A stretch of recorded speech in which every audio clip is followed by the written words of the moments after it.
everybody has them. I've had them, I have them, you know, it happens. So I want to like make sense of the cravings for you and give you some real good tips so you can overcome your cravings. So I've actually written an ebook about my transition to a high carb raw vegan lifestyle.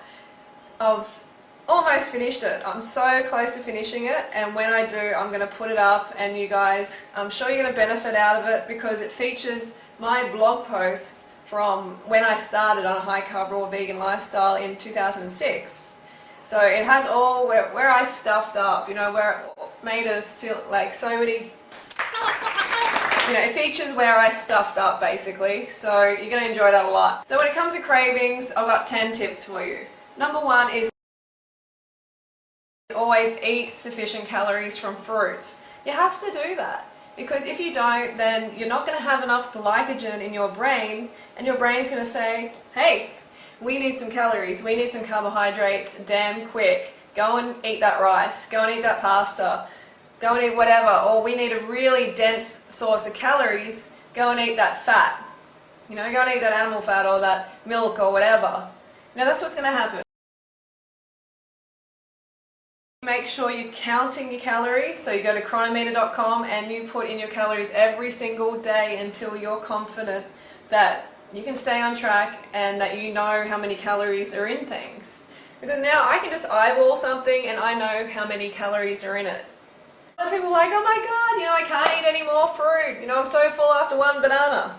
You got to try harder. If you think you're full of one banana, you're seriously mistaken. You're not in tune with your body. The people who say I'm full of one banana then go and eat ice cream. Go and eat like half a tub of ice cream. So you really just have to be patient and keep getting the calories in consistently. Sometimes you have to eat when you don't want to eat. You know, you may not feel like eating, but I've noticed as soon as we bring the fruit up to our lips and our taste buds taste that carbohydrate, that's when, you know, it registers in our brain, oh, we need food. And then it starts to taste better and we can get the food in. So sometimes you have to be like a robot. You know?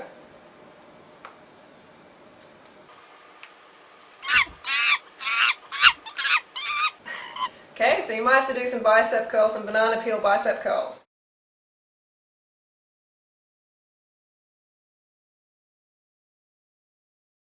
Smoothies are really good because they help you get more calories in. When we're sort of drinking it, even though you have to chew it, but it's still sort of a drink, when we're having it in that form, it's so much easier to get more calories in. Okay, so really concentrate on smoothies early on in your journey and forevermore. You know, like I have a lot of smoothies. Most of the time, 2 of my meals out of a day are smoothies. If you don't know why you're feeling a certain way, you know, why you're having a craving, then how are you going to know how to fix it? You're not going to know. So you need to educate yourself.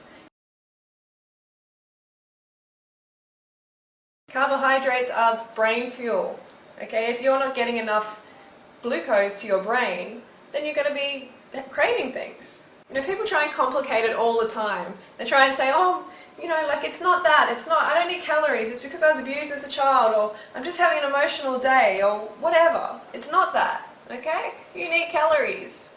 And the brain gives you pain as a motivator to get calories. You know, at first I was just doing it completely wrong. You know, I was reading David Wolf's book, Sun Food Diet Success System, and it's a great book for motivational aspects, like it's got a lot of stuff that Tony Robbins says in there. You know, it's good for that reason, but oh my god, it's confusing. And it does not say anything about counting calories, doesn't emphasize eating large quantities of fruit. Now I'm looking back, I'm thinking, WTF, where's the fruit? Honestly. If we don't have large quantities of fruit, then we're going to go to fat, we're going to go to salads with fatty sauces and stuff like that. And then we're going to wonder why we want to binge out on like fatty, sweet, raw cakes and stuff like that, or like cooked cakes. It's because the carbs, remember the carbs.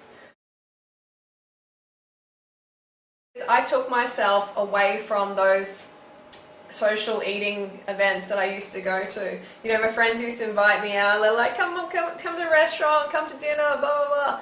And at the time I was really unstable, I was like, oh God, I don't think I can stay raw and go to a restaurant.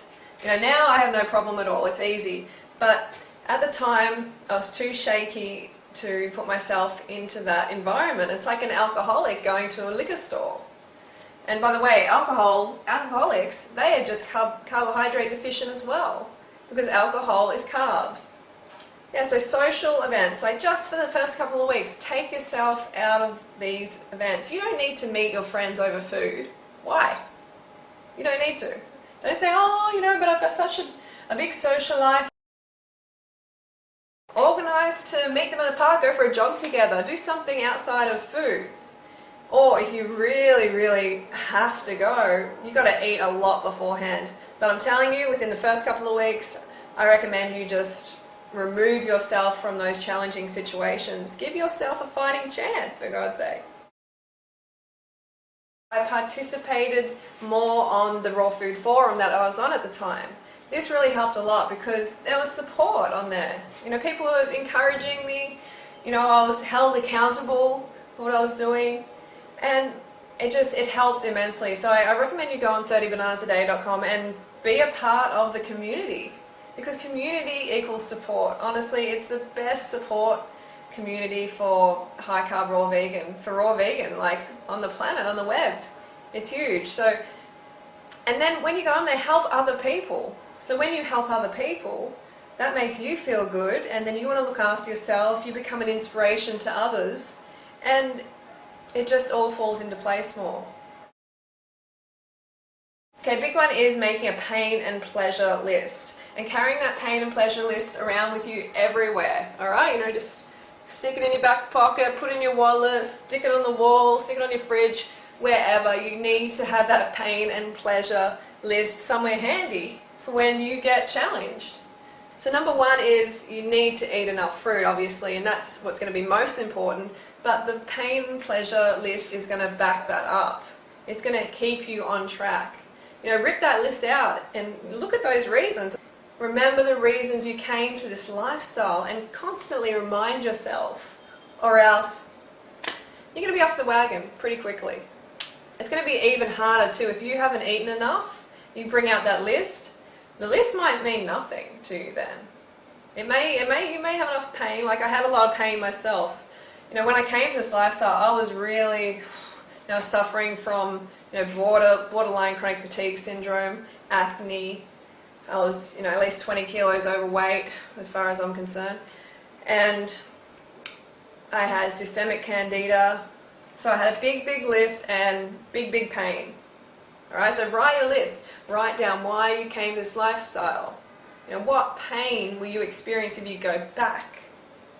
Okay, and what pleasure are you going to experience if you stay on this lifestyle? Consider becoming an authority in the raw vegan movement. Okay, so this has really helped a lot for me. People look to me for inspiration. So if you're thinking, I wouldn't mind sort of like a career in this industry or something, like do it. We need more people. Right, and that's going to help you keep on track because you're going to become inspiration to others and they're going to hold you accountable. Okay, visualization is a big one. It's not this is not hippie shit, okay? And it's actually really, really awesome and it works. I've designed my whole life using a vision book and it is, I think I'm doing alright. I'm happy with how my life's going. And I look back over my vision book, it's all laid out there. The map is just there. I have followed that map almost exactly.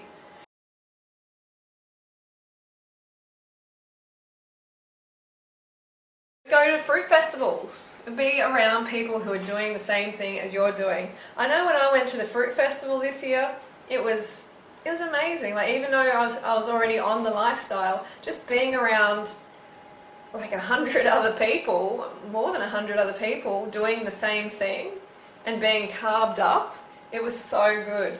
When people have enough carbohydrates, it's like, God, I've never been to a gathering of people in such a good mood. So That is a big thing. Go to festivals, like surround yourself with people doing the same thing so you feel supported in real life, not just online.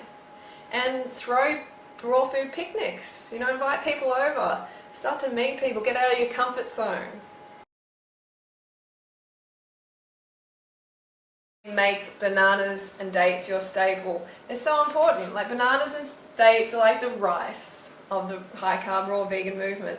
And if you think you're allergic to bananas or dates, I don't know, you know, because people eat a whole lot of other foods, like, you know, meat and dairy, for instance, and then they have a banana and they have some sort of reaction and they're like, oh, it must be the banana. But come on, does that make sense really? You know, you're putting in something that is not meant to be in your colon and in your stomach, and then you're putting something like a banana that is meant to be in there, and then you're blaming the banana. I don't think so.